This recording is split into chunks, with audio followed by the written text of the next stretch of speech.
Now, I want to introduce quickly Arik and also a bit about Students Supporting Israel. We're a national student movement operating on over 50 college campuses and universities across the United States and Canada. Students Supporting Israel mission is to be a clear and confident pro-Israel voice on college campuses. And we do hope that we will be starting the school year soon and going back to our campuses and the situation will get better. Now, briefly about Arik. So Arik Agassi is a strategic communication expert leading international pro-Israel campaigns and influencing senior opinion shapers in the diplomatic and media arenas. During the past 10 years, he was working on many different campaigns, let it be in the United Nations, in the European Union, in other European countries, the UK and US Congress. Arik is a guest lecturer at the IDC Center in Herzliya, at different IDF intelligence units and other universities. And with now, I would like to give the stage to Arik. Thank you so much for joining us and for speaking to our audience and to Students Supporting Israel today. Thank you. Hi, Ilan. Thank you for the opportunity. Thank you for everyone that's tuned in today. It's 9 p.m. here in Israel. Hours are a bit different over there. Appreciate paying attention to this important topic. I'll explain a little bit about the Institute, what we do, and then a little bit what we're going to talk about today. And feel free to type some questions to Ilan as you go along. I'm sure there's some are going to pop up. So I'll just head right to it. Impact SC, which I'm the COO of, is a long acronym for the Institute for Monitoring Peace and Cultural Tolerance in School Education. It's basically a research institute that started at the Hebrew University. It's been around for over 20 years, looking at a very narrow subject called school textbooks, essentially state-issued textbooks for grades 1 to 12 and all the subjects. And what we do is we check them against UNESCO standards for peace and tolerance. So we basically create a mirror image or a mirror view of countries around the region, Israel included, on how the next generation is actually going to look or how is it educated in relation to these UNESCO standards for peace and tolerance. So we issue academic reports and present them to the media, to the general public, to parliaments around the world. And specifically, we've been focused on the Israeli and Palestinian Authority curriculum for over 20 years. But since then, we've expanded to other countries as well. And since we've been doing this for so long, we can identify trend lines and see how textbooks are in some places getting better and other places getting worse. And it basically, you know, makes a lot of headlines. And I'm sure you guys read in the newspaper all the time when there's a problem or something anti-Semitic in a textbook here or there. It doesn't even have to relate to Israel and Jews. It always reaches major headlines because everybody is obsessed with what the kids or their children are taught. And that's why we always say that textbooks are very unique and they have a very strong influence on the next generation. So why textbooks? Obviously, textbooks, they play a prominent role in cultural formation of children. Many times they're the first form of information that kids receive. Although there's iPhones and stuff like that today, but it's usually the first form of a magazine or a book that usually has the state seal on it that they see. This was studied already back in the late 80s, early 90s when they developed the methodologies around textbook analysis. But people understood very early in the game that if you want to change the future, you need to start with textbooks. So again, like I said, curricula and textbooks, they carry a stamp that promises the truth. So if it comes from the state and you're a resident of the state, it has some kind of authority to it. And especially in the Middle East, textbooks have literally the flag and the state stamp of the education ministry. And it carries a lot of weight, way more than a radical imam that you would see on Facebook that could be something that's not official or something here or there. This is the textbook that comes from the state that you learn from. Again, they're the first form of media that a lot of times they get to see. And a lot of times they not only convey facts, but also disseminate ideologies and political views and attempts to, change and shift certain views of the next generation by inserting specific information in textbooks. So we have two flags here that you all recognize. One is ISIS, the other is the Nazi flag. And the reason I brought these two flags here is because these two groups understood very early in the game that if they want to control the people in the next generation, they have to rewrite the textbooks and rewrite the curriculum. And one of the first things they both did way before they acted with military force and violence was to rewrite and take over the education ministries and create a brand new curriculum for the entire generation. And it goes to show you how much of an importance these two groups saw in textbooks and hard copy textbooks to basically become a powerhouse and control the minds of the students for years to come. And that's why that was literally one of the first things they invested money and knowledge into. So as we said, textbooks can do two things. They can be a blueprint for radicalization on the one hand. On the other hand, if good stuff is put in them according to UNESCO standards, it can be a barrier to acting out against violence. So those are the two ways they can take it, and we're gonna see some examples. So the methodology the Institute developed for over 20 years is based on UNESCO standards for peace and tolerance. We basically took UN declarations and UNESCO treaties and international conventions on education that laid out specifically what are the measures to assess textbooks on to make them meet these UNESCO standards. So when you go to our website, you can see exactly how each example that we bring is referenced to a specific treaty that was agreed upon by the international community. So not just an Israeli institute that just decides that this is insightful or this is hateful. It's all based on a methodology that's accepted by the international community. And that's why a lot of our reports got a lot of traction and basically assist states to stimulate their curriculum to be improved against those standards. So just a few examples. I'm not going to go into each and every one. There's not a lot of time.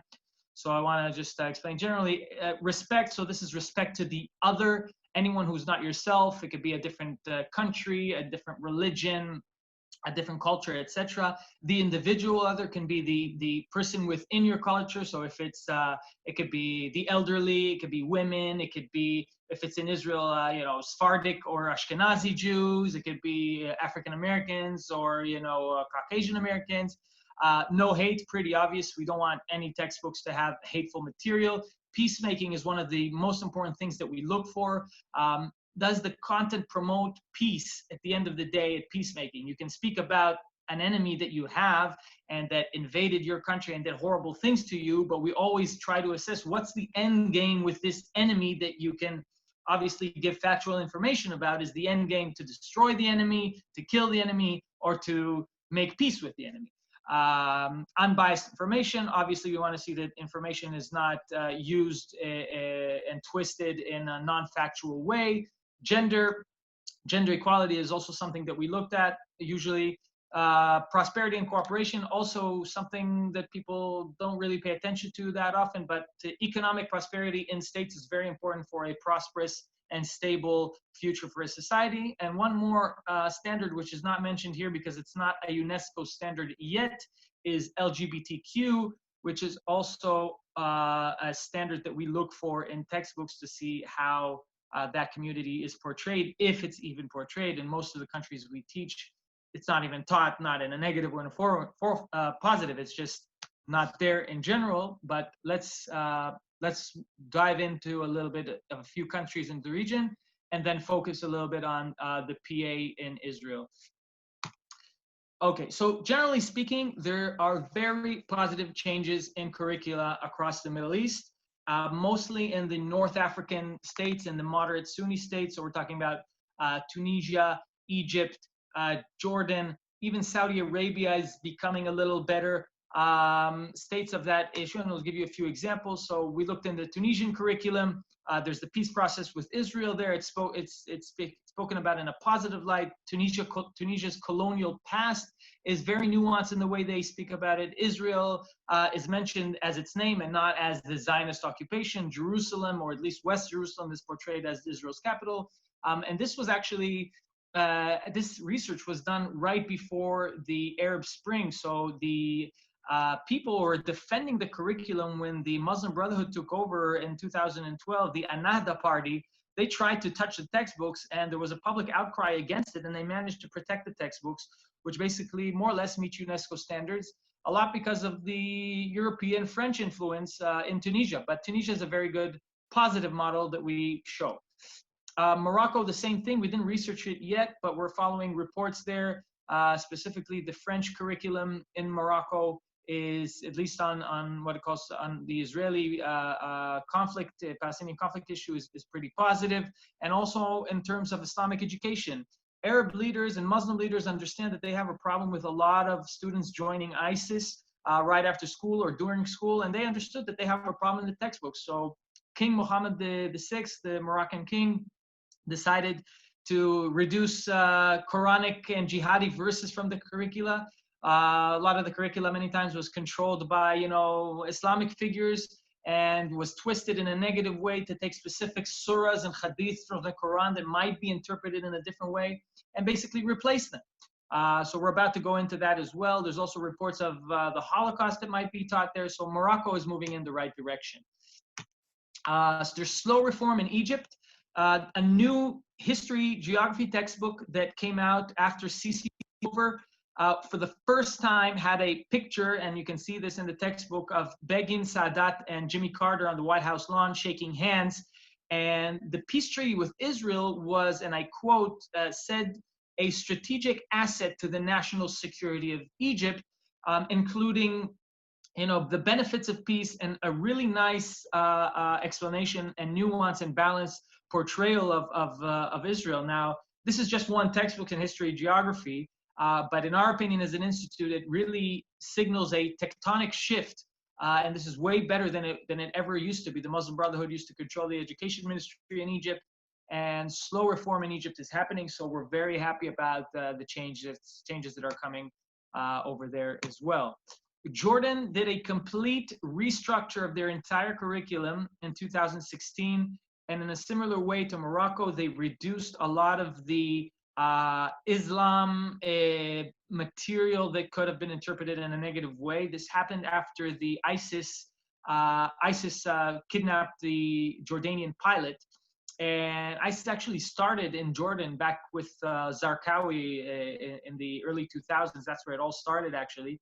And Jordan understood that if they want to, create stability in the region, and for them as a country, they have to touch the textbook. So what they smartly did was actually insert more Islamic quotes and quotations from the Quran, but that portray the Quran and Islam as a religion of peace. And there's so much out there in the Quran and Islam that you can use to promote peace and tolerance. And the reason why it was so smart is because it's the word of God.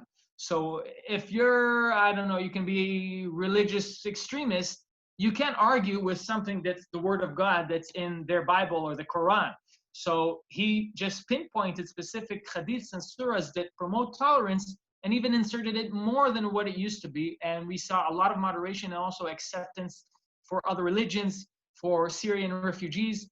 And on Israel, they're not doing so well. I mean, the changes weren't that much. We have to remember that Jordan has a big Palestinian population, and also the reforms happen really slowly. They don't want any rocking the boat too much, but the direction in general is pretty good. You can see even here the same textbook. And before it was a picture of a mosque. The same textbook now is just a picture of Amman, women beforehand with hijabs, and the new textbooks without hijabs. So moderation. Syria didn't find anything you wouldn't expect on the Israeli-Palestinian conflict. Very pro-Palestinian. But what we found interesting more than anything was Iran and Russia. Everybody thinks Iran is a close ally of Syria, but at least in the textbooks, Iran are not portrayed in a positive light, while the Russians are very much so. Russian became a official, mandatory language in Syria in the last 2 years. So when we look at textbooks, we want to look at the strategic direction of where our country is heading. You can definitely see in the textbooks, at least in Syria, that the Russians are there to stay, and the Iranians might be there as a tactical alliance for the time being. But then the textbooks, they're portrayed as a threat.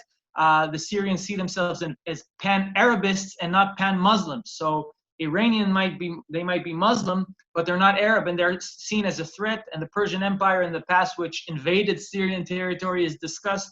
Same thing with Turkey, also seen as a threat, as they are not Arab, they are Muslim, and in the past Turkey also invaded into mandatory Syria, so they're seen as a threat. So it just gives you another take on how textbooks and sometimes how countries would order reports from us to see, wait a minute, we want to invest in a project in this or that country. If we're not liked in the textbooks, this might not work in this or that country. So this is again why textbooks are so powerful and important to convey messages.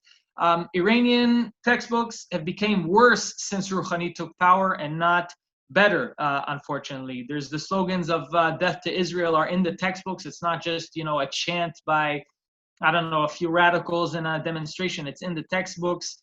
The textbooks convey martyrdom and jihad all around. You can see here a picture that's of a Iranian child going in front of an Iraqi tank at the Iran-Iraq War, and kids are encouraged back then to basically commit suicide to protect the Iranians. So this kid is a role model, and this actually happened where he put himself in front of an Iraqi tank to try to prevent it and died. And this is one of the role models of Iranians. We can see some pictures here that promote violence and militarism, even anti-Semitism.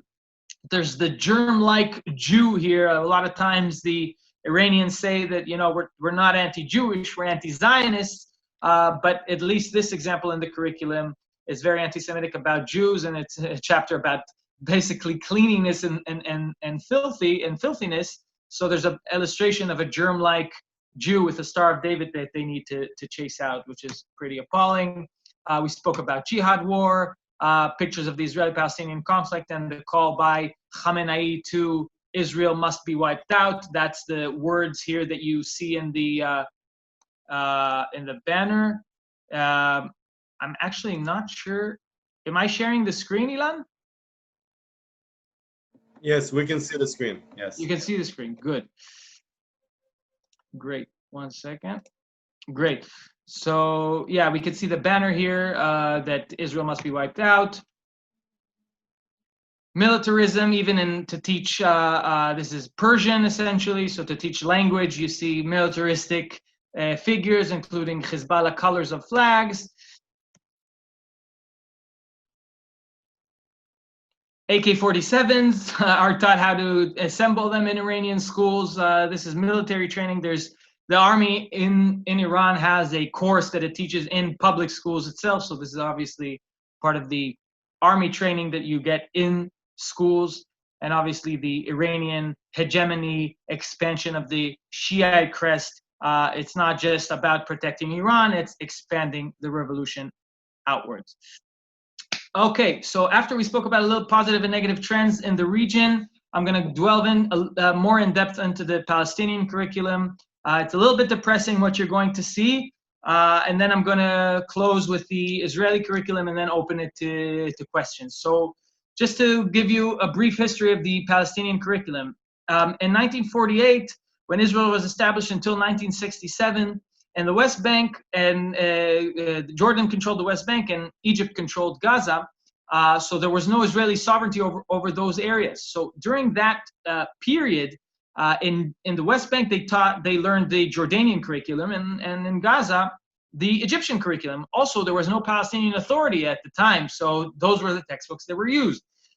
When Israel took control of West Bank and Gaza, in 1967. Basically, they still in those regions were learning the same textbooks, even though Israel controlled the areas.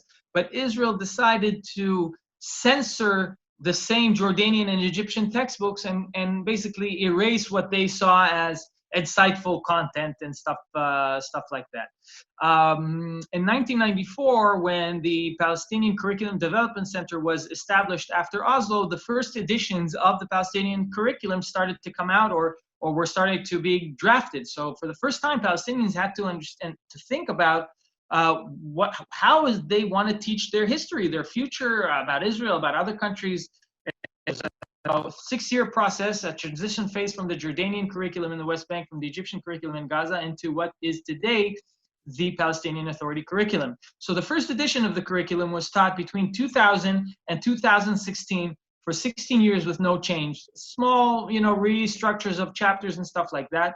But what I'm going to focus on is the complete reform that they did in 2016 in 3 trenches until 2018. And this year was basically the first year that this new reform and these new textbooks were completely written from scratch for grades 1 to 12.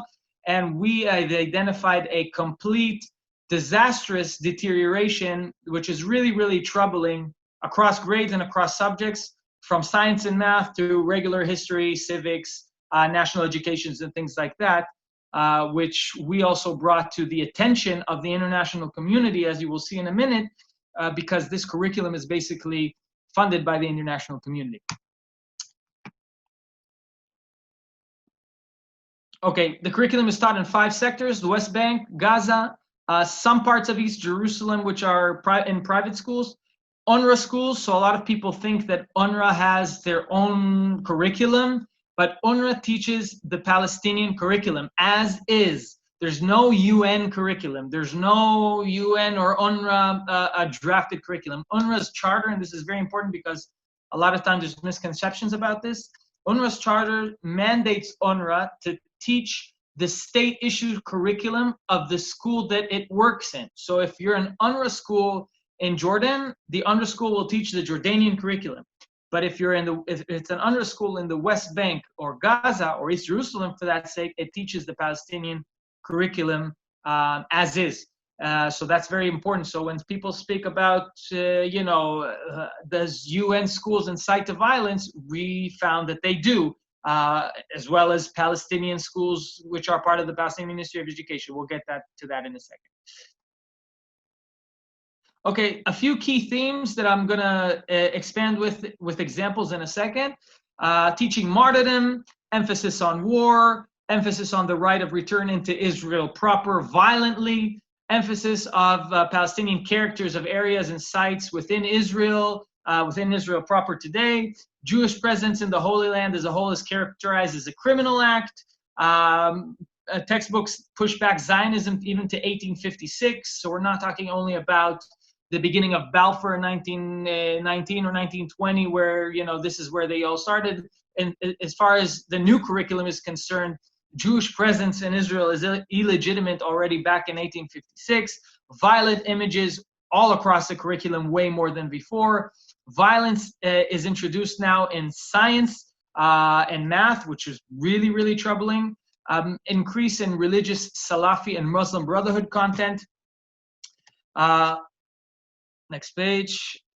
Christians are tolerated, but only as a dhimmi covenant, by which women and Christians are second-class citizens. There's a greater emphasis on the Al-Aqsa Mosque and its defense, all over motifs of the Al-Aqsa Mosque. There's no mentions whatsoever of Jewish holy sites. There's emphasis on Islamism, demonization of Israel, which is pretty expected, but you'll see to what extent in a second.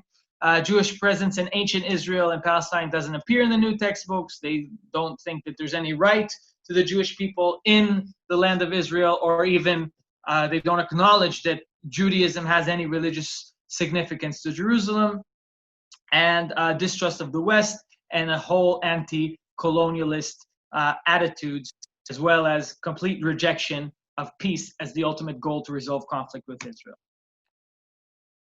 Okay, let's see a few examples. So when we speak about martyrdom, violent struggle, and war with Israel, this is an example of a 3rd grade poem that the kids have to sing every day in class, and you know what, I'm just going to read out the words in English for you guys.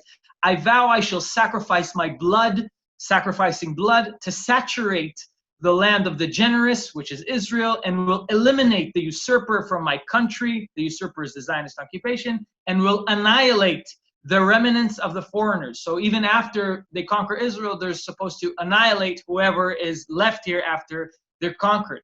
So this is a very well-known poem, and it's taught in the 3rd grade already. And I specifically chose some videos I found on Palestinian Media Watch and in other places of specific classroom content, where you can see how this is actually in class, and not just by you know, a minister, Israel has their radical ministers as well, or, you know, an imam in this kind of mosque. State issue textbooks with schools that are teachers that teach from their salaries are funded by the international community and are basically taught to the kids. So this is state issued and official and not something random. So let's see, for instance, I hope you'll be able to hear this, but this actual poem taught in class.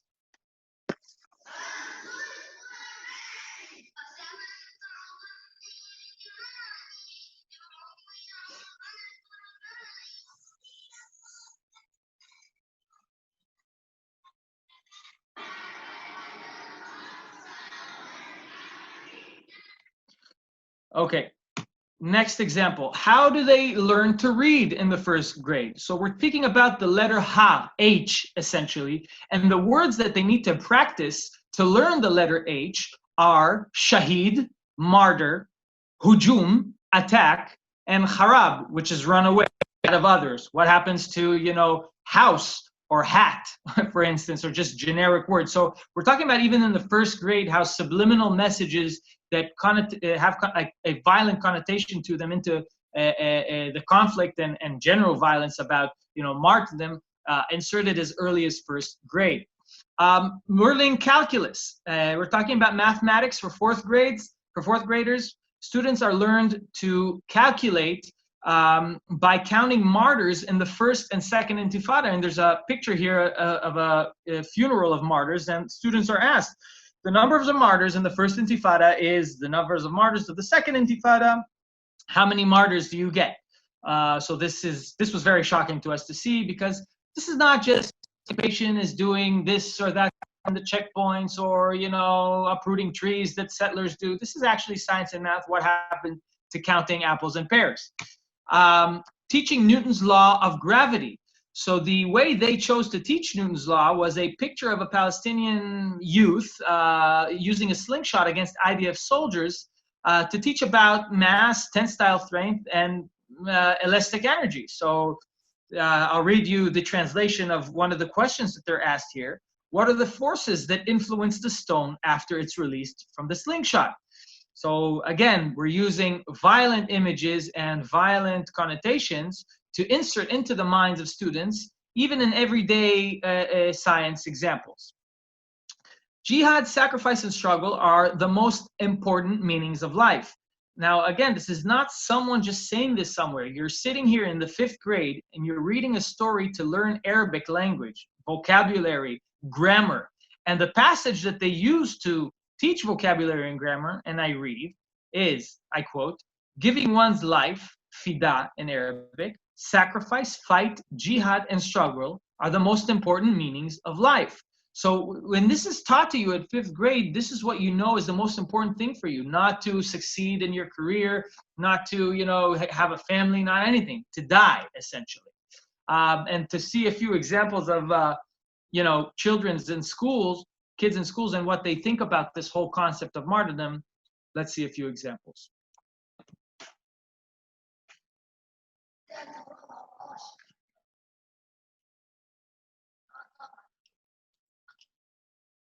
So he's asked, do you support a Palestinian intifada? So he said, you know, I support a 3rd, a 4th, and a 5th intifada. And the interviewer asked him, but do you support an armed intifada with weapons? And he said, of course. So we're going to go to another example.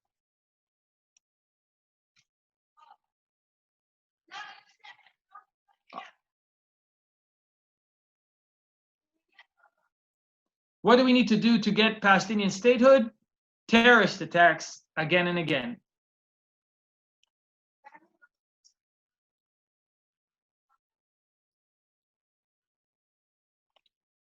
Just a few examples of the concept of martyrdom.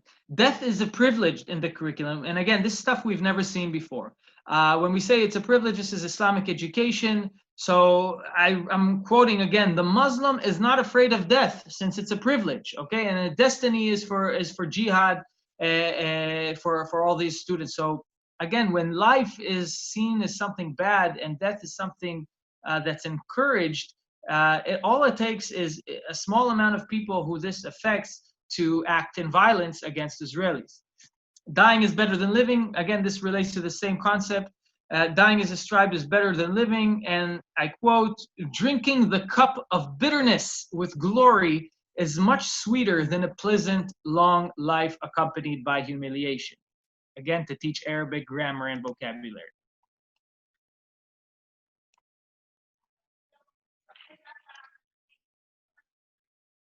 And that's what happens. If I had a chance, I would attack and create a terrorist attack.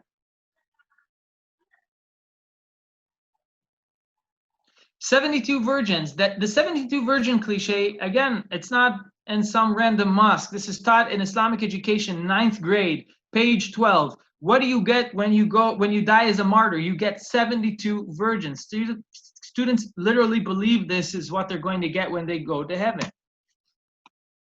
Let's see a small TV show from this is Palestinian TV on this whole concept.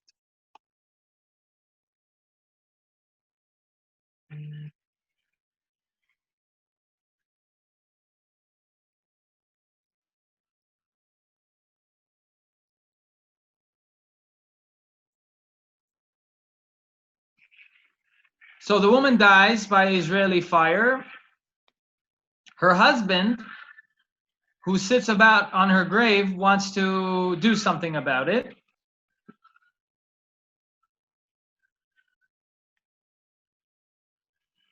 And obviously, once he's martyred, the people who greet him are the 72 virgins. And this is official Palestinian Authority TV.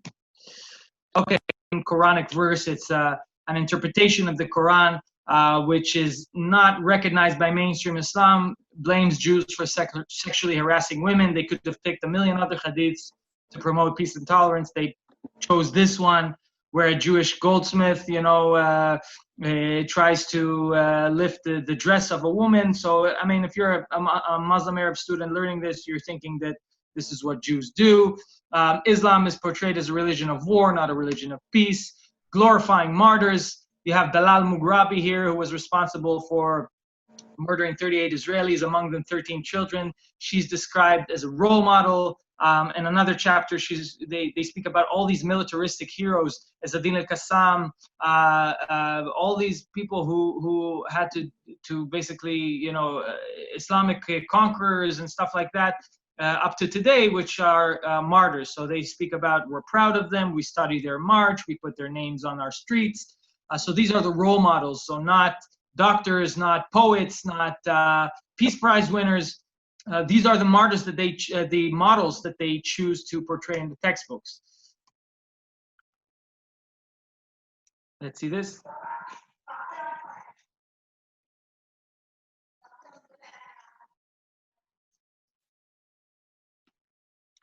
Ilan, can you hear this sound or no? The sound is a little bit weak, but we can read the subtitles. Okay.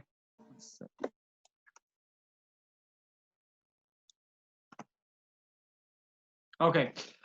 Terrorism is glorified or justified for that sense. The Munich Massacre, and again, this is stuff that, it's not debatable. It's not narrative-based issues. So the 1972 Munich Massacre is described as a attack against Zionist interests abroad, right? So athletes going to the Olympics are Zionist interests, and therefore it's legitimate to attack them. Barbecue party.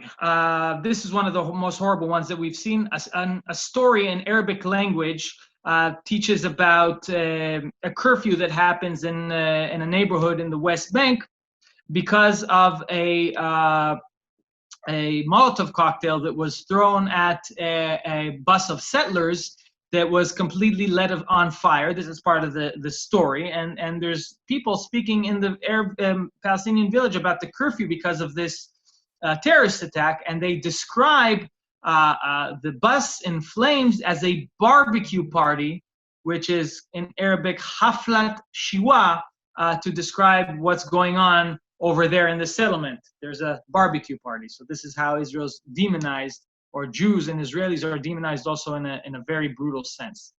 LGBTQ, it's not taught in the Palestinian curriculum. There was one reference that we found in a new textbook that describes single parents as single parent families as not complete for that sense, and single parent families might cause their kids to have mental problems and things of that nature. So again, LGBT community, a lot of times you'll find people who might be on the Palestinian side on this, but this is a good example. You can show them how they degrade this kind of community in their state-issued textbooks.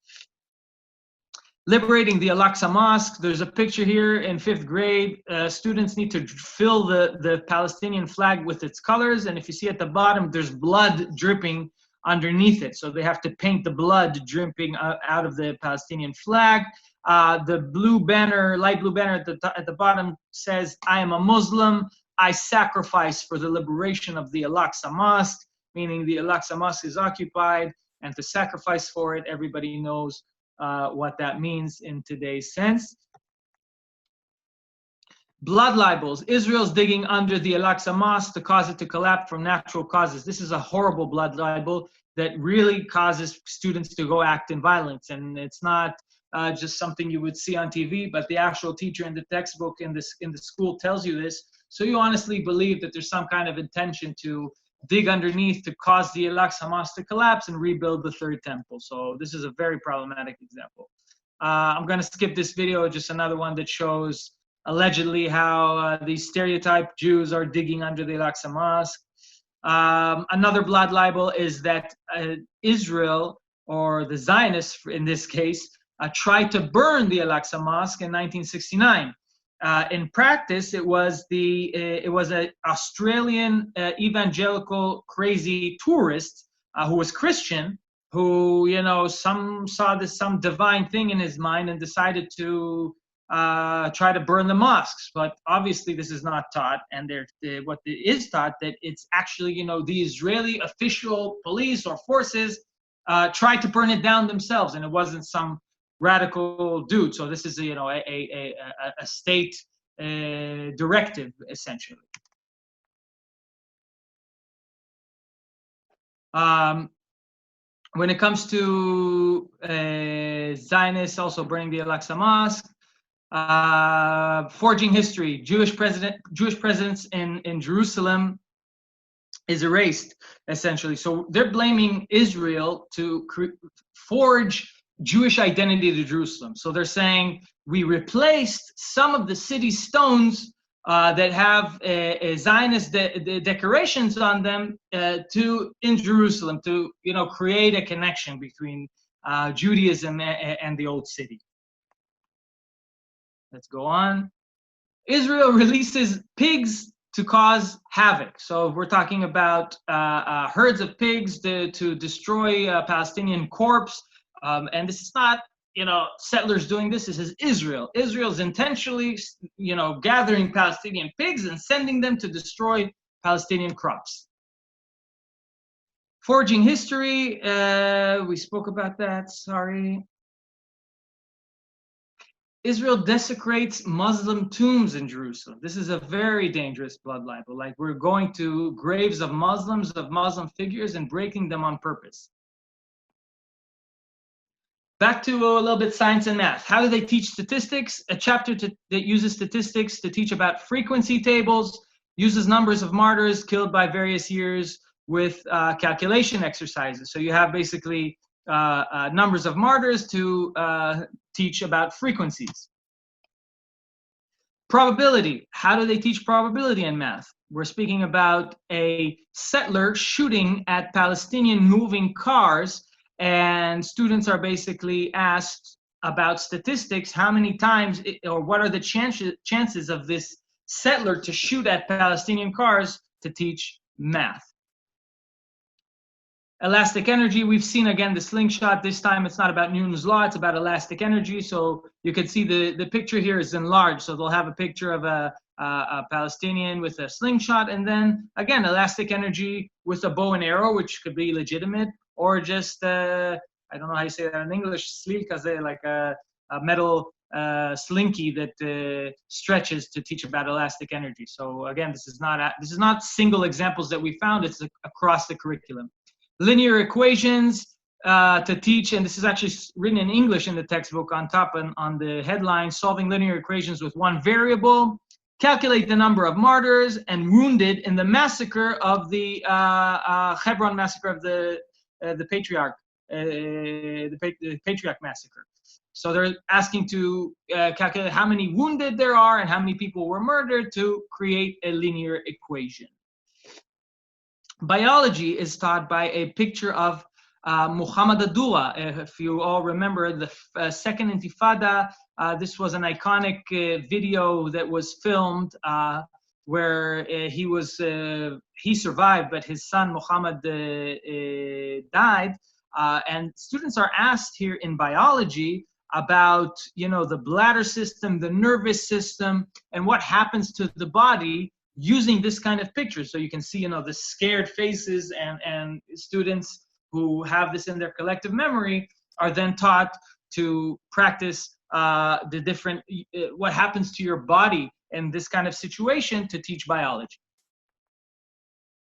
Erasing Jewish connection. So the Western Wall is called the Burak Wall, obviously, and they consider it a part of the Al-Aqsa Mosque. But what's most troubling to us is that they say it's a pure right of Muslims alone. So it's not has a religious significance to both Muslims and Jews. It belongs to Muslims alone, i.e. there's no religious connotation or connection to Judaism for the Western Wall in specific. So even the Western Wall, which is the most holy place to Jews today that exists other than the Temple Mount itself, even that they focused on specifically to say it's ours and you have no right to it. Liberating Palestine. Even in the first grade, there's a militaristic figure, of a soldier conquering the land with the flag of Palestine. There's a song here in second grade saying that I will go back to Haifa and to Jaffa. So we're not talking about 1967. We're talking about 1948, cities in Israel proper. These are the cities that they aim to go back and liberate. Infidels are doomed for annihilation. First grade, you can see whoever is an infidel, i.e. Christians and Jews, are doomed for going to hell.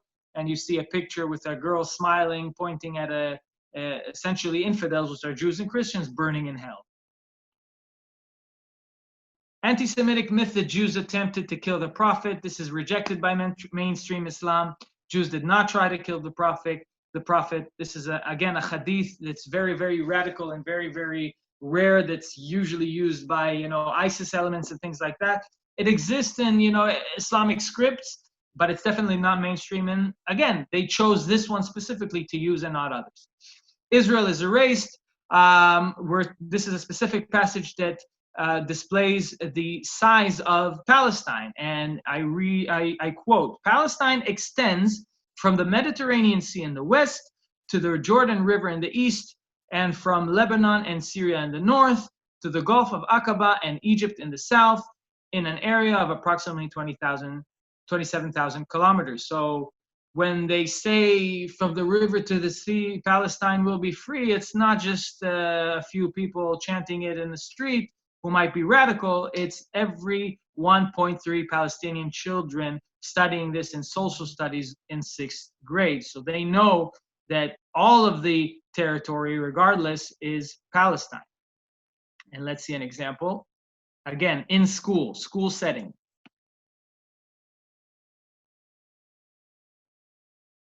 هنا إن شاء الله رب العالمين الرؤية لنا والأمل لنا في تحرير فلسطين، في تكسير القيود، تكسير الحواجز وهدم الجدار الفاصل كما هدم جدار برلين بإذن الله، ونصل إلى تحرير. صورة معبرة وخارطة يعني نتمنى أن نصل إليها في القريب العاجل إن شاء الله. أمل نتمنى للتحرر.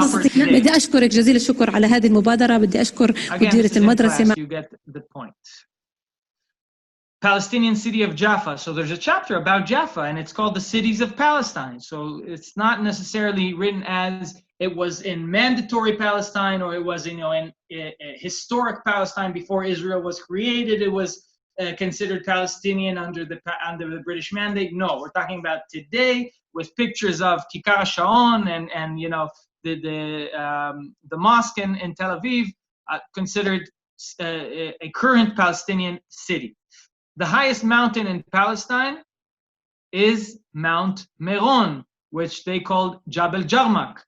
So again, they're instructed in a math problem to calculate the highest mountain in Palestine, which is in Israel, which is Har Meron, and the lowest place in Palestine, which is the Dead Sea, which is at least partially considered still Israel proper.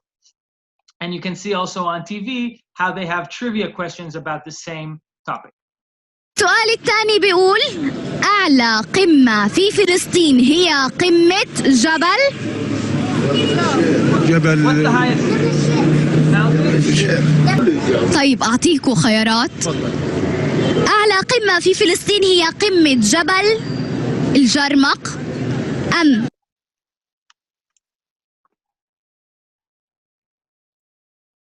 ما هو أعلى جبال فلسطين؟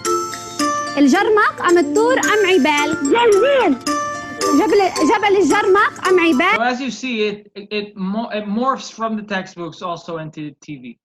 The size of Palestine, you can see the list of countries, 27,000 kilometers, includes Israel within, and not just, West Bank, Gaza, or whatever they would see their future Palestinian state. It's all of Israel in the official size of Palestine, along with the other Arab states. The Negev Desert is a third of Palestine, and you can see the color there of the Negev Desert. It's Palestinian, of course, and it covers a third of all of Palestine today. There's another quiz here about the same thing. The atlas, of course, does not show Israel on the maps at all. It's just Palestine. And a final illustration of what the next generation will look like.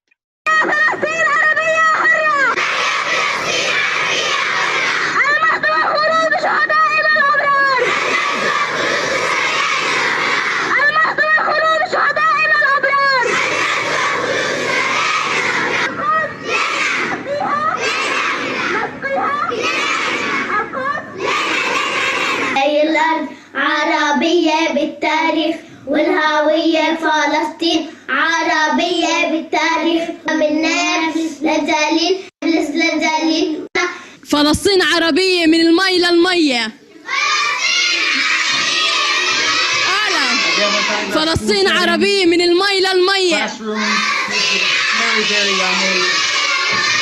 فلسطين عربية من المي للمية بدنا حيفا بدنا عكا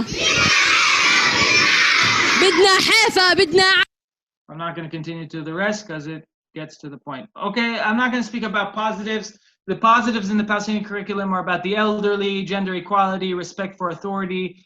They're big on anti-corruption. They have a corruption problem, so they included in the new curriculum a lot about stuff against corruption.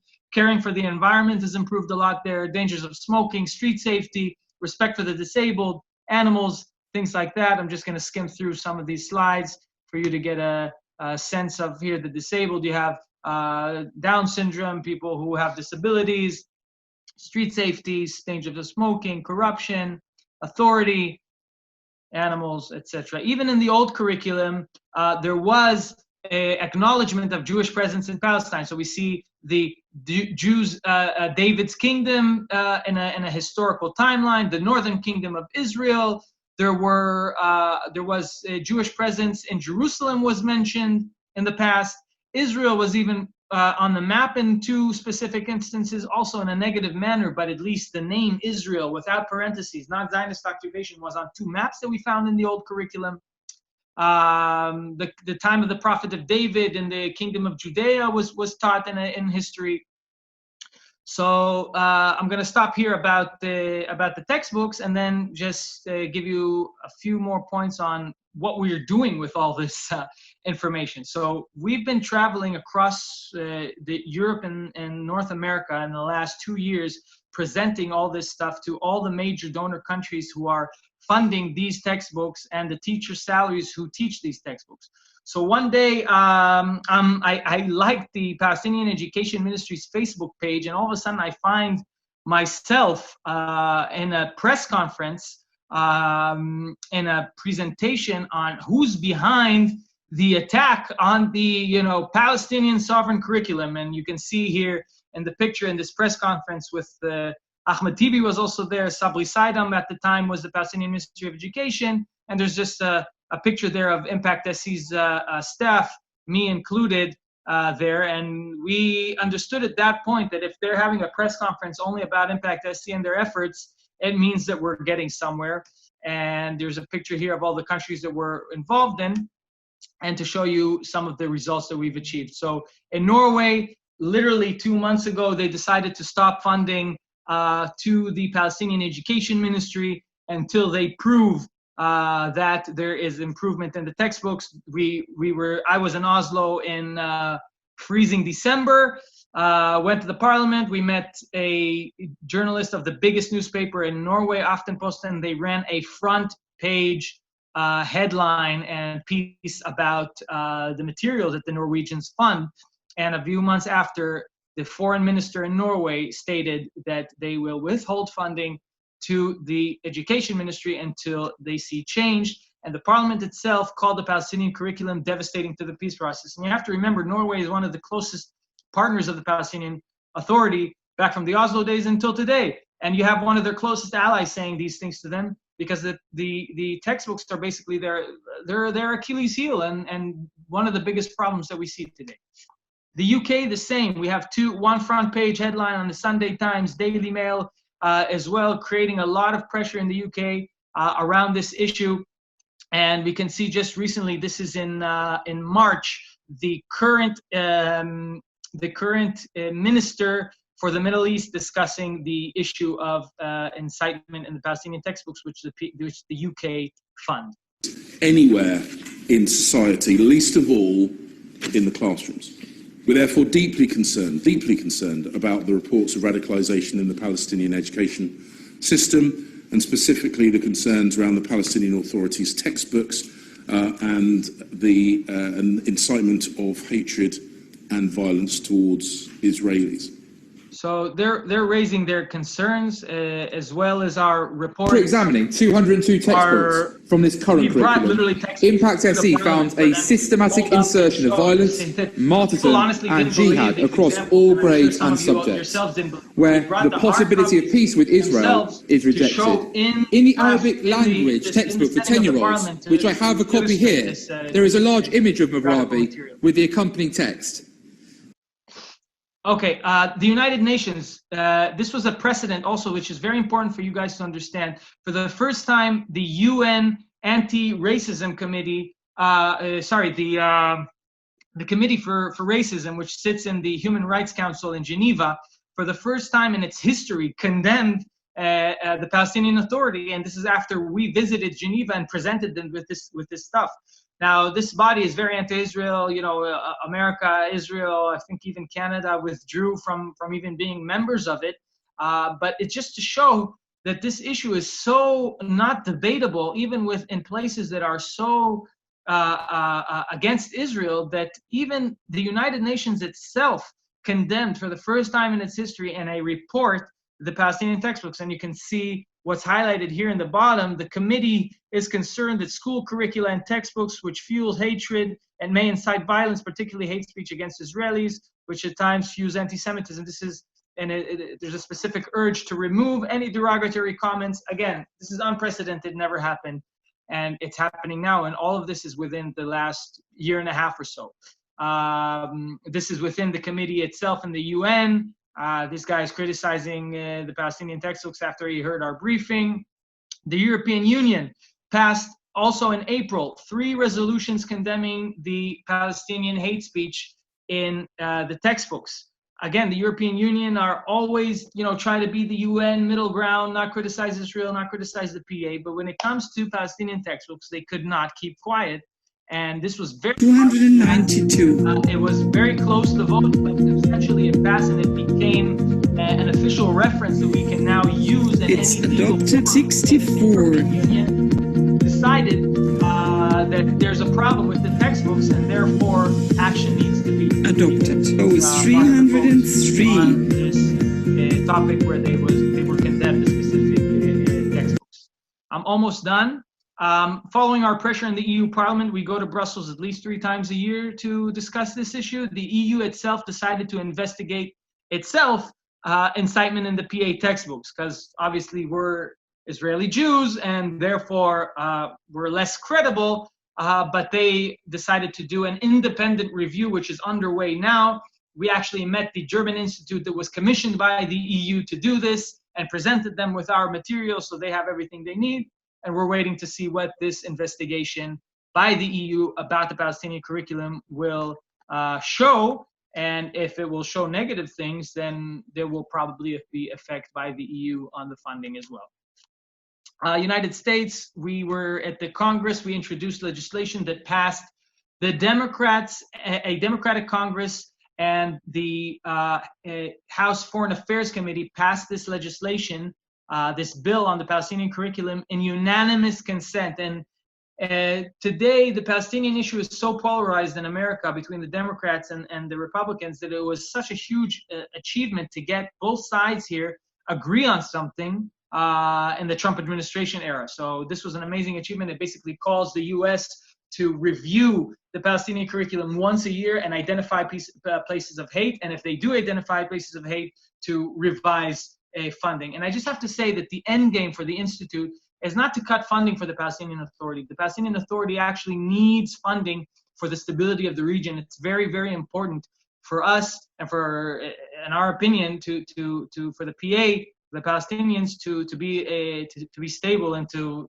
have a prosperous future. But we want to make sure that the money that's funded and funneled to the Palestinian Authority is not abused to teach hate and to radicalize 1.3 million children.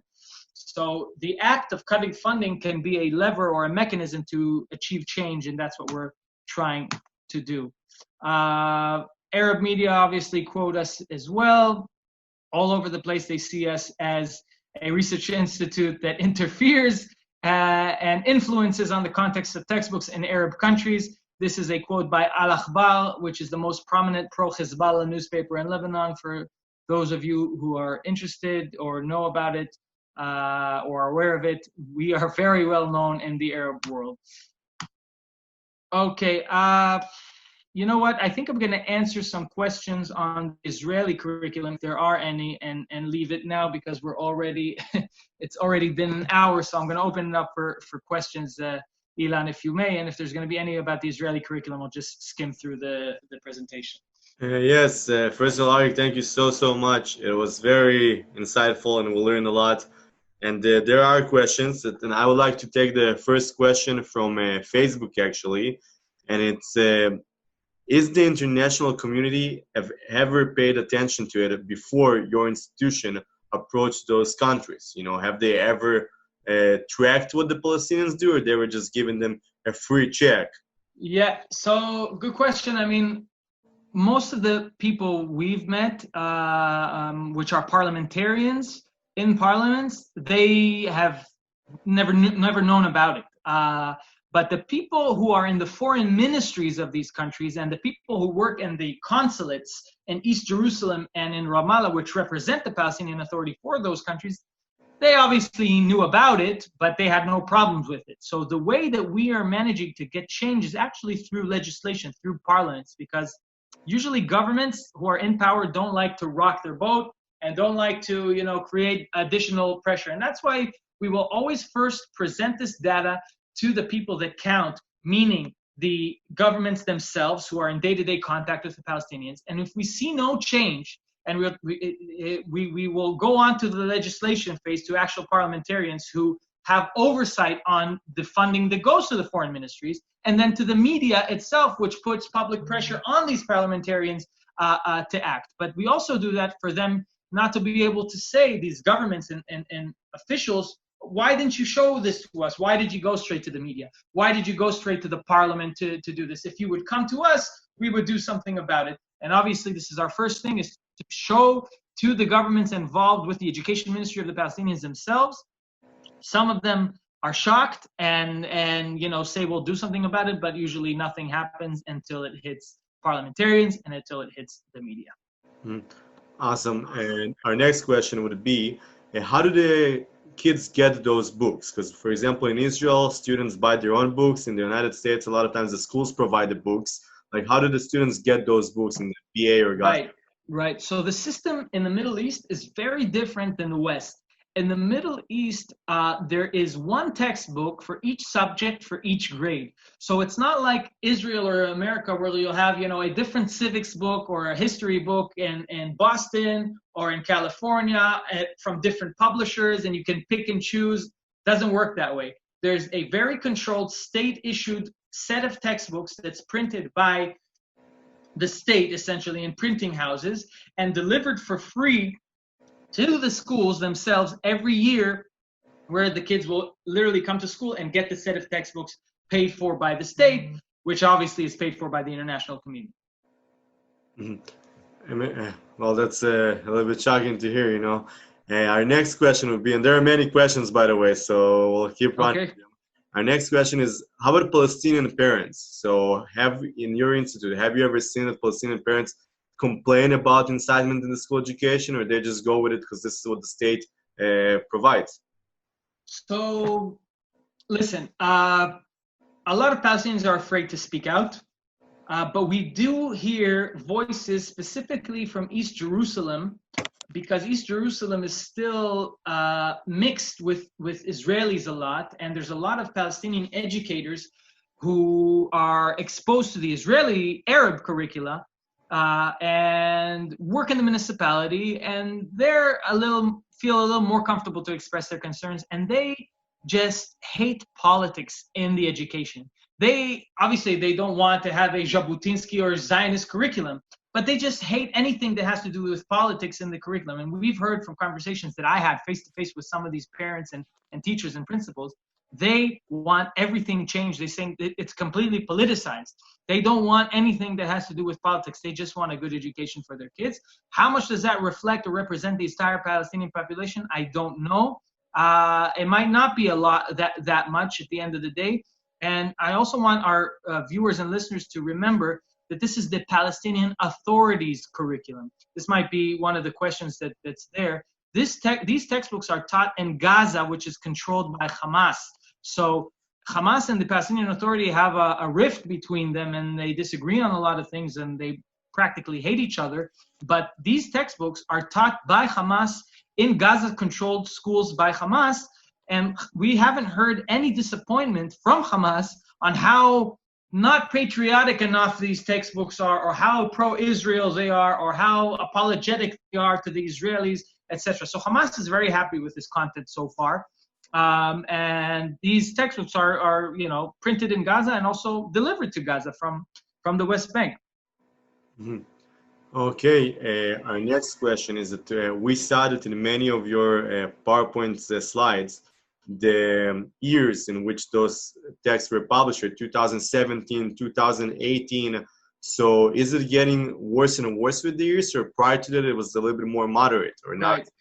Right. So unfortunately, my PowerPoint is not that updated. The screenshot said 2017, but if you go on our website, you can see, first of all, the exact same screenshots with a new reference of 2019, because we do updates every year to basically see the trend lines. Wait a minute.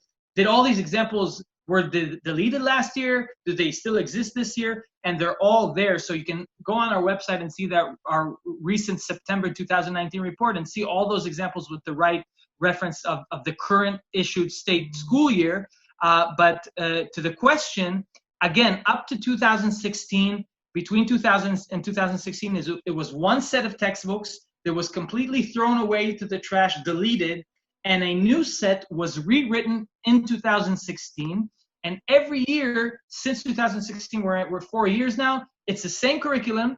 And sometimes they shift the examples, to a different page or shift a chapter, but it's basically the same curriculum. So since 2016, we didn't see a further deterioration every year, because it's basically the same set of textbooks, similar as what it was before, just small restructures, sometimes fix-ups of graphics, punctuation, things like that. But all the examples you've just seen are currently taught in the 2019-20 curricula textbooks, and we're about to get next year's to see if all this influence that happened in the last year of the international community put enough pressure on the Palestinians to insert some peace education back into the curriculum. Mm-hmm. Great, thank you. Another question coming up is that we've seen that a lot of times different terror attacks that were committed on Israelis for example, the Fogel family or a few others, the terrorists were 17-year-olds or 16-year-olds or 19-year-olds, and many times it said that they were high school dropouts. Now, you think that their incitement and hate towards the Jewish people in Israel starts at the school to the moment they drop out of the school and go do the execute and attack, or how does that work? So, as you've seen in the examples, this kind of content starts already in the first grade. I didn't see attacks yet by first graders, but when I'm not sure about the statistics about dropouts, it might be high or quite high, but at the end of the day, they go through, even if they drop out at 7th grade, 8th grade, and try to support the family or whatnot, they have enough years built into them up to the dropout phase where it's enough for them to see some kind of atrocity by, I don't know, on TV or on social media to then go and act in violence. And this is important because we always say that textbooks are the root of everything. So if you yourself, Ilan, were brought up and taught a peace education in textbooks, if you will see something bad on Facebook that will degrade, something bad done to Israelis by Palestinians, you're not going to go and attack a Palestinian the next day because it made you feel bad with yourself, because the textbooks created this barrier that told you, no, you do not act in violence, and peace education is the ultimate way to resolve violence. When it comes to the Palestinians, the opposite. That social media or TV program that they saw might be a multiplier to all the stuff that they've learned in school and the textbooks. And therefore, dropouts is something, that people take into account. But in my opinion, it no less means that if you drop out, it means that you will be less violent. Not at all. There's enough violence in there till the dropout years. Mm-hmm. Okay, so now we have 3 more questions, and I'll combine 2 questions into one.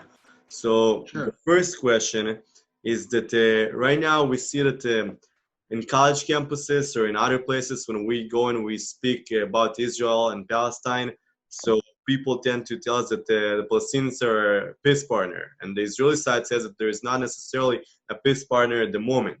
And a lot of times we refer to the education system. Like, to your opinion as an expert on the issue, is there a peace partner or there isn't when they're being taught incitement from first grade, and not necessarily against just Israelis, but against Jews? Right. So what I can relate to is the textbooks, because the textbooks is what I deal with, and this is what we can see. And again, someone had to think about this, right? To teach Newton's law with a slingshot, to teach calculus, to count martyrs. This is not random. There's a strategic decision made by the education ministry and the minister himself, all the way up to Abbas, to teach this way. Some people ask us, but why would they want to do this? One answer is that, there's a competition between Hamas and Fatah or the PA want to be very popular. So the sentiment in the street is very anti-Israel, and the more you criticize Israel, the more popular you get. So they wanted to shift the curriculum even worse than what it was. That's one reason. And the other reason, to be honest, at least according to the textbooks, the end game of the Palestinians, again, in the textbooks, not what you hear in a CNN interview with Christian Amanpour, but what you read in a school textbooks of 6th, 7th, 8th grade, etc., of what's the end game with Israel. It's a one-state solution, not a two-state solution. The two-state solution is not mentioned at all in the curriculum, and it's acts of violence are in the curriculum. So is the Palestinian a peace partner? They are not a peace partner according to the textbooks, not at all. Okay. So one clarification question that we have, and then the last question. The clarification question was, you mentioned that the curriculum that is made, it's made by the Palestinian Authority in the West Bank, and then it's being sent to Gaza, and Hamas uses it? Just to clarify. Some of it are printed in printing houses. There are printing houses in Gaza, like they print banners or whatever. They can print books. They'll get the PDF from the Education Ministry in Ramallah, printed in Gaza. Other times they will get delivered through Israel just into Gaza if there's not enough books. Okay. And then that leads us to the last question that we have. And in your opinion, Arik, so where are we going? You know, a lot of times we try to educate about it on our college campuses, about incitement within the Palestinian education, and people don't take us seriously because they say that poor Palestinians and like you guys are just over exaggerating. Or like, what can we do better on our college campuses or within our communities here in the United States or Canada or elsewhere in order to teach that this is happening and this is the reality on the ground? Like, where do we go? How can we do it better? Right. So first of all, you can use Impact SC as a tool and go on our website. We have different countries and we always use positive case studies of other Arab Muslim nations, how they teach about the conflict. Not how Israel teaches or to force your narrative on the other. Look at countries around you, how they teach, and you can see positive examples there. That's one tool. Another tool that you can use, and I'm sorry, it's just an argument that I'll never accept. People tell us, but what do you expect, right? You always have this question, but what do you expect? Because whatever happened. And the clear answer, in our opinion, as an expert institute for 20 years assessing curricula, we expect UNESCO standards and every single set of textbooks that we look at. If it's Israel, which is not perfect, which has its own problems, which is the Palestinians, you can be in a conflict, you can discuss the occupation, you can discuss, you know, atrocities of the wall, that's only 3% a wall, but you can discuss checkpoints, you can discuss a lot of things in the factual manner, but if you take it a step further and incite to violence, and you push students to violence and insert violent connotations into science and math, that's just illegitimate. And you should, I mean, I would feel comfortable to say, you know, this is my own opinion. There's a reality on the ground for the Palestinians. Many times it might not be pretty for them. And many times they have legitimate claims. And that could be conveyed in the textbooks in a factual, historical manner, as long as it meets UNESCO standards. And there's a way to teach UNESCO standards, and that's the methodology that we use. So we will assess a history textbook, and the history textbook of the Palestinians might speak about the Nakba. And that specific chapter, just as an example, could pass or not pass, depending on UNESCO standards. But if you twist the specific passage in a way where it really incites to violence, that's where you draw the line. So when someone tells you what do you expect, I expect peace and tolerance in any country that you teach. You can speak about your adversary, you can speak about your enemy that you haven't made peace with, but at the end of the day, you have to ask the person in front of you, can you please prove to me that the Palestinians, at the end of the day, at the end of everything, they want to live side by side with us? Yes or no? And if it's yes, you would like evidence. And if they show you evidence of an interview of Abbas telling Amanpour that he's not going to go back to Tzfat or to Jaffa, for that instance, all you need to do is go to grade 9 and show what the Palestine's borders are and what do they teach. So there's a big difference between what you say publicly and what you actually teach to the next generation. So the next generation, it does not look like a pretty sight, unfortunately. And also, you know, the stalemate also on there's no peace process.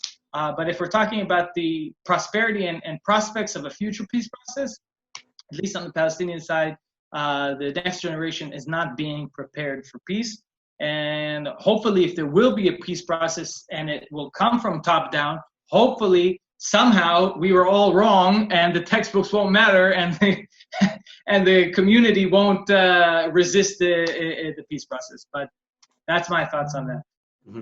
Well, Arik, first of all, I would like to thank you so much for joining us today. And I know it's late time in Israel, but we learned a lot and we will keep working hard on our college campuses to spread the message.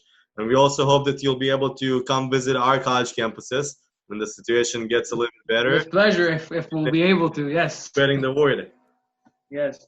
Mm-hmm. And feel free to reach out to me. You have my email there at the bottom of the screen. If you have any questions, you want any material, example list, on whatever, feel free. I'm always happy to help. Awesome. Thank you very much and have a good night in Israel. My pleasure. Enjoy, guys. Thanks for tuning in. Bye-bye.